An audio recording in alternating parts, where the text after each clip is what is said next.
Nah, nah ini ya. Jadi sampai-sampai momen para tahanan ya di lokap ya menikmati hari cuti mereka ya dengan menonton Upin Ipin di penjara, guys. Nah, seperti ini ya. Tuh kan? Kan? Nah, Di Indonesia apa pula, ini? banyak animasi yang dapat sokongan sebesar ini. Enggak gitu. Kenapa perbandingannya harus ini? Ya Allah, ini udah dihujat sama orang Indonesia sendiri ya. Kenapa harus ditampilkan, bro? Nah itu guys. Sana pergi main. Apa ini? Hey, Baik, Opa. opa. Patutlah mereka cakapnya enak. Bukan sedap, bukan.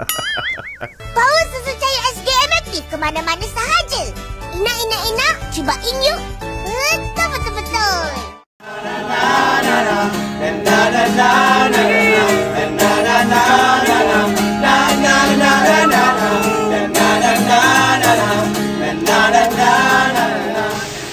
Ayo what's up, Re? Assalamualaikum warahmatullahi wabarakatuh. Hai Re, jumpa lagi ada saya di sini Wak Lonjong, salam lonjong. Hiya. Apa kabar kawan-kawan? Semoga semua dalam kondisi yang sehat, Re ya. Amin ya robbal alamin. Oke, geng, tanpa buang masa sesuai dengan tajuk di video kita kali ini, guys ya. So, jadi ada satu request guys dari DM Instagram, guys ya. Bernama Raja Muhammad Fikri. Oke, Jaka Idaman. Oke. Ini sepertinya satu video dari Ras Daniel, guys. Kenapa Indonesia jadi mesin duit Upin Ipin? Assalamualaikum Bang, boleh bagi reaction dan pandangan Bang tak pasal ini? Oke, kita akan coba untuk melihat bersama-sama, guys ya. Seperti apa suatu video dari Ras Daniel, guys ya. Ya, pasti kita sudah tahu semua, guys ya, tentang film kartun Upin dan Ipin. Tapi ini kenapa agak seram, guys? Ya kan, seolah-olah Upin dan Ipin ini adalah sebuah mesin duit yang cukup menyeramkan. Oke, kita akan coba melihat bersama-sama, geng, seperti apa video dari Ras Daniel, guys ya. Tapi ya, seperti biasanya hanya sekedar mengingatkan untuk kawan-kawan yang mungkin belum sholat, jangan lupa sholat dulu. Dan ada link Shopee yang saya letakkan di bawah video ini. Siapa tahu mungkin kalian berminat untuk shopping, boleh kalian check out sekarang juga, guys ya. Oke, kita lihat bersama-sama, geng, seperti apa video dari Ras Daniel, guys ya. Kenapa Indonesia jadi mesin duit kepada Upin Ipin? Oke. Kenapa Indonesia jadi mesin duit kepada Upin Ipin? Apa khabar Indonesia? Ya, pasti dah tahu semua, guys.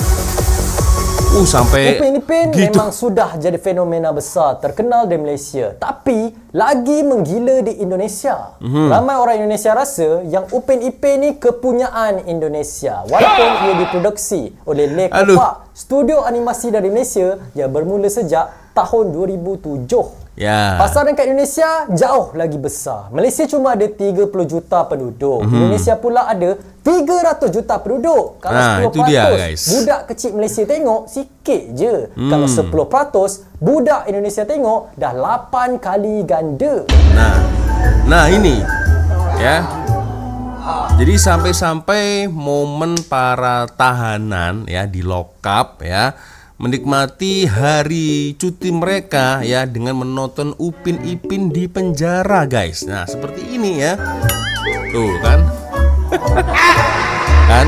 Lagi ramai penonton, lagi besar potensi duit masuk rating TV, YouTube, jualan merchandise, view TikTok, licensing. Ya. Dari awal lagi, projek Upin dan Ipin memang dapat sokongan kerajaan Malaysia sebab kerajaan nak ada satu karya animasi yang boleh bawa budaya tempatan ke dunia luar. Sebab tu, bila tengok Upin dan Ipin, memang penuh dengan elemen kehidupan Melayu. Dari cara bercakap, makanan kampung, permainan budak-budak, sampailah nilai agama. Nah, Di Indonesia apa pula, ini? banyak animasi yang dapat sokongan sebesar ini. Enggak gitu. Kenapa perbandingannya harus ini? Ya Allah, ini udah dihujat sama orang Indonesia sendiri ya. Kenapa harus ditampilkan, bro? Kenapa Upin Ipin boleh jadi kartun kebangsaan di sana walaupun bukan produk sendiri. Nah. Kalau bab digital pula, Upin Ipin ni dah memang gah. Di YouTube je diorang ada berjuta-juta subscriber dan satu episod boleh cecah berjuta-juta tontonan. Di TikTok dan Instagram pun sama. Potongan video Upin dan Ipin selalu viral. Orang remix, parodi, lip sync, macam-macam. Ya, nah ini Berak kat kan. mana Nah ini, berak kat Mana-mana mana? je lah. Mana-mana Sini je pun lah. jadi. Dan Alamak. penonton terbesar datang dari Indonesia. Antara cabang buat duit Upin dan Ipin datang dari saluran YouTube. View dari Malaysia untuk satu video 1 ke 2 juta tontonan. Tapi view dari Indonesia 10 hingga 20 juta tontonan. Ya. Dekat Malaysia Upin dan Ipin ditonton, tapi bukan semua rumah tengok setiap hari. Dekat Indonesia ada kawasan yang anggap macam kartun nasional. Kadang-kadang sampai jadi bahan meme, remix Ya, TikTok betul. dan budaya pop.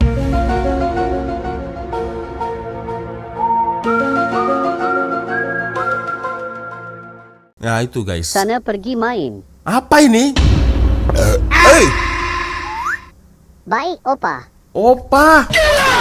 Penggunaan bahasa Melayu dalam Upin Ipin tak jauh beza dengan bahasa yang orang Indo faham. Banyak perkataan senang tangkap walaupun ada yang tak sama tapi masih familiar. Jadi Ya, berkata, ya. kita tengok 5 sebab kenapa Upin Ipin boleh terkenal dekat Indonesia. Okey. Yang pertama, Upin Ipin masuk Indonesia tahun 2008 melalui TPI, sekarang MNC TV. MNC. Di Indonesia, Upin Ipin mula ditayangkan tahun 2008 di TPI yang kini berganti nama jadi MNC TV.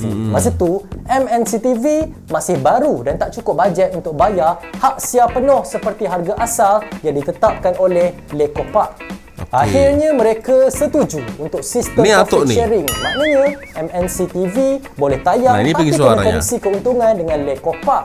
Disebabkan perjanjian tu, durasi Upin Ipin yang sepatutnya cuma setengah jam jadi panjang sampai 1 hingga 2 jam sebab Ya. MNC TV nak maksimalkan penayangan.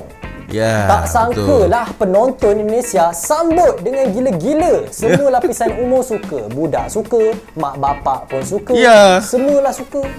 Pendapatan yang MNC TV dan Lekopak dapat dari tayangan tu pun jadi lebih tinggi daripada harga asal yang sepatutnya dibayar. Sejak tu, nama MNC TV memang sinonim dengan Upin dan Ipin. Ya. Dan pada tahun 2018, MNC TV akhirnya beli hak siar utama. Sampai-sampai guys, ini yang terbaru saya pernah ada sekilas tengok iklan susu guys ya. Susu untuk anak-anak ya kan. Aku cukup terkejut juga. Karena setahu saya kan Upin Ipin kan berasal dari Malaysia. Kalau orang Malaysia cakap enak itu sedap. Sedap, sedap, sedap, sedap. Ini lain guys. Upin Ipin ngomong enak, enak, enak, enak, enak, enak. Oke, kata enak itu kan biasanya dipakai oleh warga Indonesia guys. Barulah saya paham, oh mungkin susu ini ya, produk susu ini itu dikhususkan untuk pasar orang Indonesia. Makanya patutlah mereka cakapnya enak, enak, enak, enak. Bukan sedap, sedap, sedap, bukan. Power susu cair SGM aktif ke mana-mana sahaja. Inak, cubain yuk. Betul. Aduh, tapi memang serius gila lah guys ya. Dari saya masih belum punya anak sampai saya sudah punya anak 2 sekarang guys ya. Upin Ipin masih terus ya dilaung-laungkan ya kan begitu. Jadi setiap hari itu selalu guys di MNC TV guys ya. Dan yang buat saya heran, dari dulu sampai sekarang mereka tetap tadika terus guys ya. Tidak besar-besar ini. Oke, next. Nombor 2, jalan cerita Upin Ipin ni sangat dekat dengan kehidupan orang Indonesia. Nah. Kekuatan Upin dan Ipin sebenarnya pada simplicity dia. Cerita simple tentang kehidupan kampung di kampung Durai Runtuh. Tapi Ya. penuh dengan budaya, permainan tradisional, makanan kampung dan suasana gotong royong yang ramai orang Indonesia pun rasa dekat. Satu lagi, Upin dan Ipin memang syarat dengan nilai keagamaan, terutamanya episod Ramadan. Penonton Indonesia memang cepat connect dengan tema macam ni. Jadi ia terasa natural, bukannya paksaan. Sebab tu, bila orang Indonesia tengok Upin Ipin, mereka rasa macam, ini seperti kampung gue dong. Bukan begitu. kampung kue dong. Ah, ini seperti kampung gue dong. Nah, gitu bos ya.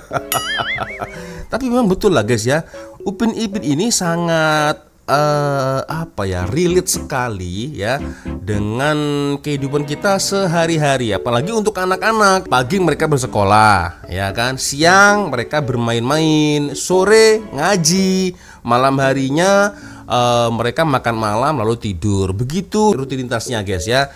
Jadi sangat relate sekali dengan kehidupan budak-budak yang ada di sini guys. Dan terlebih lagi ceritanya ini juga tidak monoton dan sangat mudah ditangkap untuk semua umur ya. Jadi ceritanya ini tidak terlalu berat, tidak terlalu berbelit-belit ya. Ceritanya sangat simpel dan sangat mengena di hati para masyarakat Indonesia, terutama di kalangan budak-budak guys ya. Bahkan tidak hanya budak-budak saja, tetapi orang dewasa pun terkadang juga masih menonton Upin dan Ipin itu. Oke, next. Sebab tu, bila orang Indonesia tengok Upin Ipin, mereka rasa macam, ini seperti kampung gue dong. Nombor 3, kehadiran Susanti, karakter khusus untuk Indonesia. Susanti Pada September kan? 2009, Lekopak memperkenalkan Susanti, watak khas dari Indonesia, Jakarta, sebagai tanda penghargaan kepada peminat Indonesia yang sangat ramai. Betul. Susanti muncul pertama kali dalam episod berpuasa bersama kawan baru di musim ketiga. Dan momen saat itu kalau tak silap ya, ini sampai saya hafal loh guys ya. Momen saat itu ketika momen di bulan puasa cari makanan, dia jumpa dengan Mail guys. Dan masa itu Susanti dia kasih duit ke Mail itu bukan duit ringgit tapi duit rupiah. Itu guys momennya ya. Kalau tak silap ya, kalau silap mungkin boleh komen di ruang komentar ya. Itulah Susanti. Nah ini dia guna duit rupiah nih guys. Ya kan? Oke. Awalnya Susanti cuma watak sampingan, tapi bila tengok sambutan Indonesia sangat kuat, mulai musim ke-7, Susanti dijadikan ikon untuk peminat Indonesia, macam representasi orang Indonesia dalam Upin dan Ipin. Nombor 4, lagu Sahabat Selamanya dari Padi, simbol persahabatan dua negara. Yes. Untuk selamanya kau dan aku sahabat, untuk selamanya sedia.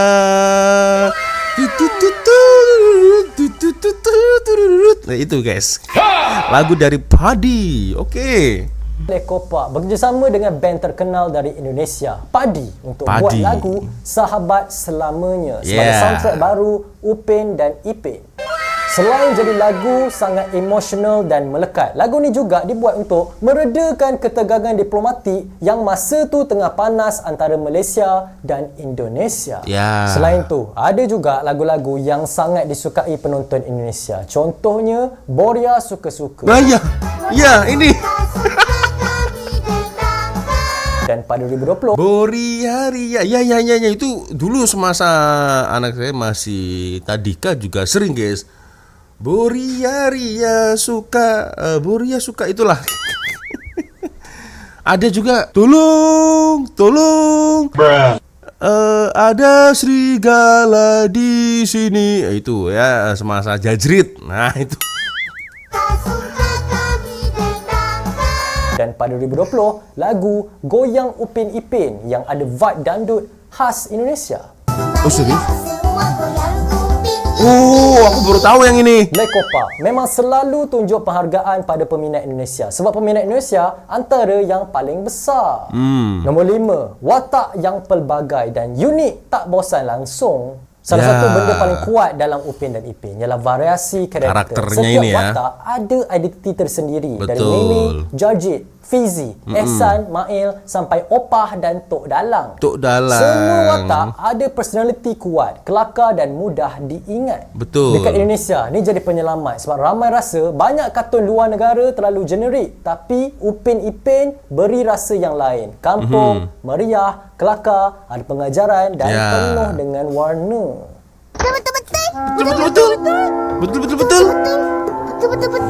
Betul. Betul betul Sebab betul. itulah Upin Ipin jadi sangat popular di Indonesia dan Indonesia jadi mesin duit untuk Upin Ipin. Gabungan budaya yang dekat, bahasa yang difahami, watak menarik, strategi tayangan yang kuat dan penghargaan kepada peminat Indonesia. Inilah langkah-langkah terbesar yang dilakukan oleh Lekopak. Ya, Pendek kata, Lekopak. Upin Ipin bukan sekadar kartun, ia jadi sebahagian memori generasi di kedua-dua negara. Ya. Jadi apa pendapat korang? Adakah korang suka menonton Upin Ipin atau kartun lain? Cuba beritahu. Ya kalau saya sendiri sebenarnya jujur ya tidak terlalu mengikuti guys ya, dikarenakan memang setiap hari, setiap waktu, pagi, siang, bahkan sampai sore ya, masa-masa dulu tuh anak saya sering sekali guys melihat Upin dan Ipin ya, sampai lagu-lagunya ini hafal nih kan ya, apa benda nih lah weh. Tapi itulah guys ya yang menjadi soalan saya, ini bila nih Upin Ipin bisa tumbuh besar ya, minimal dia sudah sekolah dasar lah ya, atau mungkin sekolah menengah ya kan, atau mungkin sudah tumbuh rambut ya kan. Makanya guys untuk rakyat Malaysia sorry sebelumnya ya, jangan tersinggung atau apa. Jadi kenapa kalau orang Indonesia bila ingat Malaysia, yang diingat itu di samping menara Twin Tower Petronas KLCC, di samping karena ingat sirkuit Sepangnya, nasi lemaknya, hal yang paling diingat oleh rakyat Indonesia adalah Upin dan Ipin. Upin Ipin sudah pasti, karena Upin Ipin sudah sangat melekat sekali guys di hati rakyat Indonesia. Begitu guys ya. So macam mana? Boleh komen di ruang komentar. Tamatlah sudah Alkisah kami. Oke geng ya, sepertinya cukup sudah untuk video kita kali ini guys. Tapi memang betul sih geng ya, Indonesia jadi mesin duit kepada Upin Ipin ya, karena memang sangat luar biasa sekali guys, peminatnya di sini banyak sekali guys ya. Bayangkan satu anak itu kalau sudah suka dengan satu video itu akan diulang terus begitu guys. Itu masih satu video, belum video yang lain-lain lagi. Wah, lebih semakin sering guys ya untuk memplay video tersebut, apalagi di zaman sekarang adanya YouTube ya kan, itu memudahkan anak-anak zaman sekarang itu untuk terus ya Upin Ipin begitu guys ya. Oke, sepertinya cukup sudah untuk video kita kali ini guys ya. Saya minta maaf apabila mungkin kalau ada kesalahan kata-kata baik dari awal video sampai akhir video. Seperti biasanya kalau ada video menarik yang mungkin boleh kita ulas sama-sama, silakan kirim videonya di DM Instagram. Dan akhirnya saya Wak Lonjong pamit dulu geng. Wassalamualaikum warahmatullahi wabarakatuh. Semoga Allah melindungi kita semua geng, terutama saudara kita yang ada di Malaysia, di Indonesia, Aceh, Sumatera ya, yang terdampak banjir gengnya. Semoga semua dimudahkan segala urusannya. So, saya Lonjong. Wassalamualaikum warahmatullahi wabarakatuh. Bye bye.